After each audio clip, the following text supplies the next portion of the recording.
Hello friends, कैसे हैं आप सब। उम्मीद करता हूँ बेहद अच्छे और अच्छे मूड में होंगे और उम्मीद करता हूँ आपको जीएसटी की सीरीज आपको पसंद आ रही होगी। मैंने ऑलरेडी आपको काफ़ी सारे वीडियोस दे दिए हैं। अब जिस टॉपिक की तरफ आए हैं वो है आपका टॉपिक इनवॉइसिंग। अब आप पूछेंगे कि सर इनवॉइसिंग क्यों जरूरी है, तो मैं आपको बता देता हूँ। इनवॉइस जीएसटी में आपको काटना पड़ेगा। इनवॉइस काटेंगे तभी आप जीएसटी चार्ज करेंगे और तभी आप उसका एक प्रूफ रहेगा। तो जीएसटी में इनवॉइस काटना बेहद जरूरी है। ठीक है जी। तो चलिए, जीएसटी का मैंने एक इनवॉइस का परफॉर्मा दिखाया हुआ है। ये परफॉर्मा आपको इसलिए बताया हुआ है ताकि आपको ये मिलते जुलते कंटेंट आपके इनवॉइस के अंदर होने चाहिए। ठीक है। अब क्या क्या कंटेंट होना चाहिए, एक तो जीएसटी नंबर आपका होना चाहिए, आपका जीएसटी नाम नंबर होना चाहिए, आपका नाम होना चाहिए, एड्रेस होना चाहिए, सीरियल नंबर होना चाहिए, जो कि आप नॉर्मली एक इनवॉइस में देखते हैं। अगर आप अमेजोन से मंगवाएंगे, कहीं से भी आप इनवॉइस लें तो आपको ये सारी डिटेल मिल जाएगी।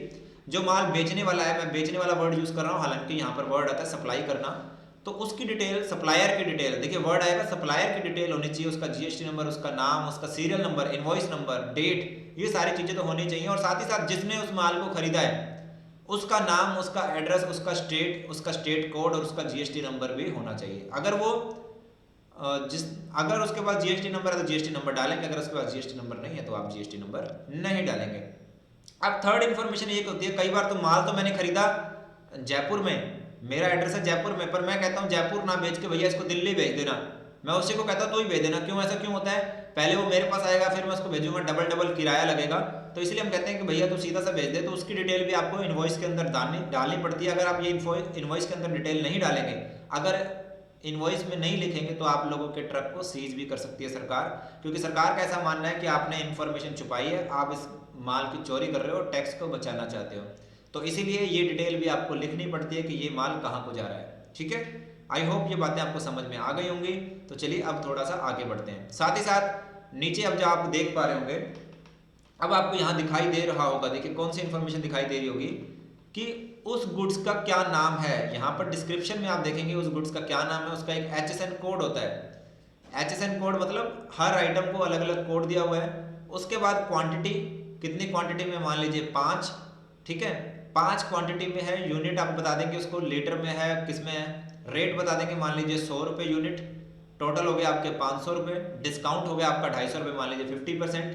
टैक्सेबल वैल्यू हो गई आपकी 250 रुपये।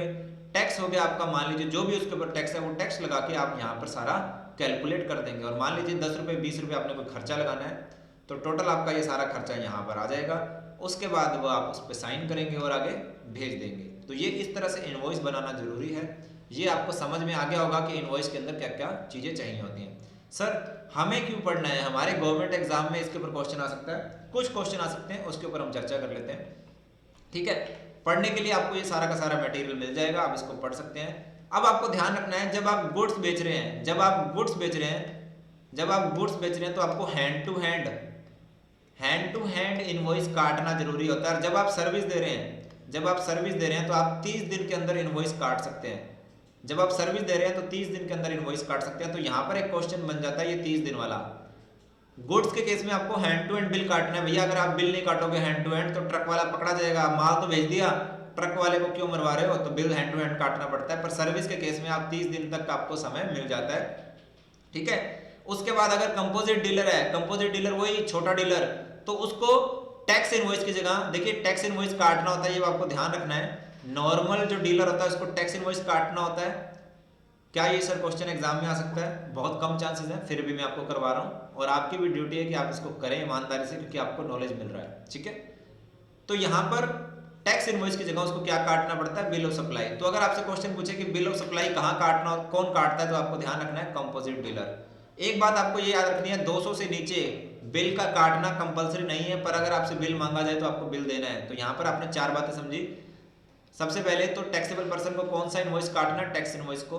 सर्विस के केस में 30 दिन के अंदर बिल काट सकते हैं। गुड्स के केस में आपको हैंड टू हैंड बिल काटना होता है। अगर कंपोजिट डीलर है या आप टैक्स फ्री आइटम बेचते हो, मान लीजिए मेरी दूध की डायरी है, मैं सिर्फ दूध बेचता हूं, तो मैं क्या कर सकता हूं, बिल ऑफ सप्लाई काट दूंगा। यानी कि 2 ही तरह के बिल हो सकते हैं जीएसटी में, या तो टैक्स इनवॉइस हो सकता है या फिर बिल ऑफ सप्लाई हो सकता है। 200 रुपए से नीचे का अगर बिल है तो काटना जरूरी नहीं है, पर अगर आपसे कोई बिल मांगे तो आपको उसको बिल देना पड़ेगा। अब आपको हर आइटम के लिए, मान लीजिए मेरे पास कोई 10 रुपए की टॉफी लेने आया, 10 रुपए की चॉकलेट लेने आया, तो मुझे बिल नहीं काटना, पर रात को जब मैं बंद कर रहा हूँ अपनी दुकान, तो ऐसी सारी आइटमों का 10-10 रुपए करके, 20-20 रुपए करके सबका एक बिल तो मुझे काटना है। मतलब ये कहते हैं कि सारी आइटम का बिल बनेगा, तो आप रात को एक बहुत बड़ा लंबा चौड़ा बिल बना लेना एक साथ वाला, छोटे छोटे 50-50 100 रुपए वाले बिल मत काटना।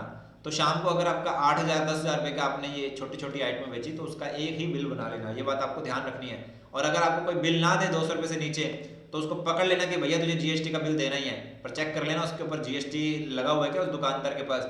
कहीं गली में किराने वाली दुकान है, नुक्कड़ में, उसको पकड़ लो, भैया बिल दे मेरे को, वो कहेगा भाई मैं क्यों दूं। अगर उसने जीएसटी में रजिस्ट्रेशन लिया तभी बिल काटना है, नहीं तो नहीं काटना।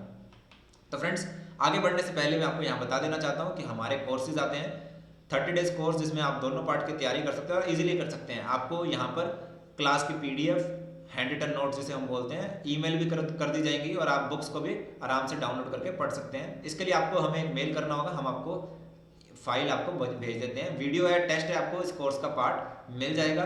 इसके अलावा अगर आप टेस्ट सीरीज अलग से देना चाहते हैं या फिर आप पार्ट बी का सिर्फ कोर्स करना चाहते हैं, वो भी आपको अलग से मिल जाएगा। प्राइजेस हमने बहुत कम कर रखी हैं, तो आप हमारी ऐप को डाउनलोड कर सकते हैं। ऐप का लिंक आपको वीडियो के डिस्क्रिप्शन में मिल जाएगा, ठीक है जी। उसके अलावा देखिए बहुत सारी चीज़ें हैं जो आप पढ़ना चाहें तो आप पढ़ सकते हैं। मैंने आपको मैक्सिमम चीज़ें जो आपके एग्जाम पॉइंट ऑफ व्यू से जरूरी है वो बता दी है। मैंने ये पीडीएफ को टेलीग्राम चैनल पर दे दिया है, आप उसको वहाँ पर पढ़ सकते हैं। इसके अलावा ये बहुत सारी चीज़ें हैं कि डिलीवरी चलान क्या होता है। डिलीवरी चलान के लिए आपको ये 3 केस बताए हुए हैं, ये थोड़ा सा याद कर लीजिएगा। डिलीवरी चलान लिक्विड गैस के तौर पर, देखिए वो पूछ सकता है कि डिलीवरी चलान कहाँ पर यूज नहीं होगा, तो आपको ये ऑप्शन देगा। देखिए डिलीवरी चलान लिक्विड गैस के केस में मिलेगा आपको, जोवर के केस में हो सकता है, और ट्रांसपोर्टेशन करना हो अगर वो आपका सप्लाई का भाग ना हो, मतलब वो सप्लाई का पार्ट ना हो, तो वहां पर ये डिलीवरी चलान दे सकते हैं। इसके अलावा कहीं और डिलीवरी चलान का यूज नहीं हो सकता है। हालांकि इसको मुझे डिटेल में समझाना चाहिए था, पर आपके एग्जाम पॉइंट ऑफ व्यू से इतना ही जरूरी है, तो बस हम उतना ही समझ रहे हैं, ठीक है। क्रेडिट नोट, डेबिट नोट, ये यहाँ पर है, ये आप उसको पढ़ सकते हैं। तो इस पीपीटी को मैं आपको टेलीग्राम पे दे रहा हूँ। हम हर चीज़ को लिमिटेड मैनर में कर रहे हैं, जहाँ से क्वेश्चन आ सकता है करवाने को। ये सारा मटेरियल हम इसको कर सकते हैं, पर आपका और मेरा टाइम दोनों का बहुत ज़्यादा इंपॉर्टेंट है, तो इसीलिए मैं इनको नहीं करवा रहा। अगर आप डिटेल में इनको करना चाहते हैं तो मेरे पास डिटेल्ड वीडियो भी है, आप मुझे व्हाट्सएप कर दीजिएगा, मैं आपको उनके लिंक दे दूंगा, ठीक है। तो बाकी आपके एग्जाम पॉइंट ऑफ व्यू से जरूरी नहीं है, तो आप पहले पेपर दे लीजिए, तब आप ये वीडियो देखना चाहें तो मैं आपको लिंक भी शेयर कर सकता हूँ। मिलते हैं नेक्स्ट वीडियो में, जहाँ पर हम एक और टॉपिक के ऊपर चर्चा करेंगे, और उम्मीद करता हूँ ये वीडियो आपको फायदा दे रहे होंगे। तो इसी तरह के वीडियो देखने के लिए आप मेरे चैनल से जुड़े रहिएगा, और अगर वीडियो अच्छा लगा तो इसको शेयर भी कर दीजिएगा। Take care, bye bye.